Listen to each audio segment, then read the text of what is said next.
On va donc parler de la fausse couche aujourd'hui, un événement qui est toujours difficile à vivre pour une femme, mais aussi pour le couple. On va définir tout de suite la fausse couche, mais pour vous donner de l'espoir, surtout quand il y en a eu plusieurs, sachez que dans 85% des cas, la grossesse suivante se poursuivra normalement. Alors, une fausse couche correspond à l'expulsion spontanée d'un embryon ou d'un fœtus avant qu'il ne soit viable, c'est-à-dire à moins de 20 semaines de grossesse, ou ce qu'on appelle aussi des semaines d'aménorrhée, c'est-à-dire après la date des dernières règles.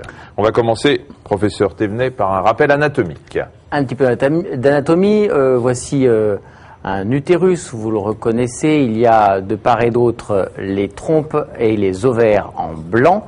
L'utérus est recouvert d'une muqueuse qu'on appelle l'endomètre. À chaque cycle, cette muqueuse s'épaissit sous l'influence des hormones que vous voyez là en vert pour préparer la grossesse. Quand un spermatozoïde parvient à féconder l'ovule, l'œuf qui en résulte se divise pour former un embryon. Cet embryon doit migrer vers l'utérus afin de poursuivre sa croissance.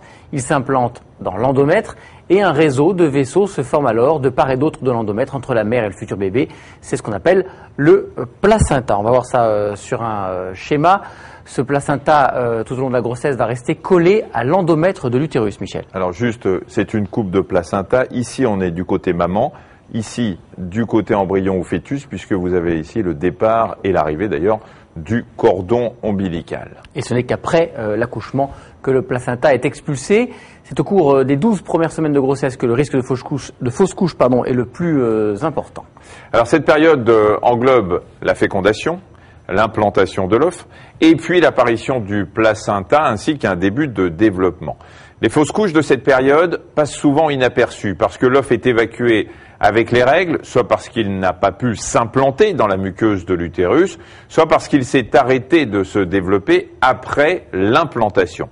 Il s'agit d'une mortalité embryonnaire précoce qui est due le plus souvent à des malformations chromosomiques apparues au moment de la fécondation, de la rencontre entre l'ovocyte et les spermatozoïdes ou au cours des divisions de l'embryon qu'on vous a montré. Plus tardivement, entre la 12e et avant la fin de la 22e semaine d'aménorrhée, en plus des complications de développement du fœtus, il peut s'agir d'un problème au niveau de l'utérus ou du col. Le placenta peut aussi se détacher de la paroi avant le terme. Le placenta, on le voit ici, il est voilà, juste là. Cela peut se produire suite à une hémorragie entre l'endomètre et le placenta. L'orifice de l'utérus s'ouvre alors, le sang s'écoule et provoque l'expulsion du fœtus et du placenta. C'est la fausse couche tardive.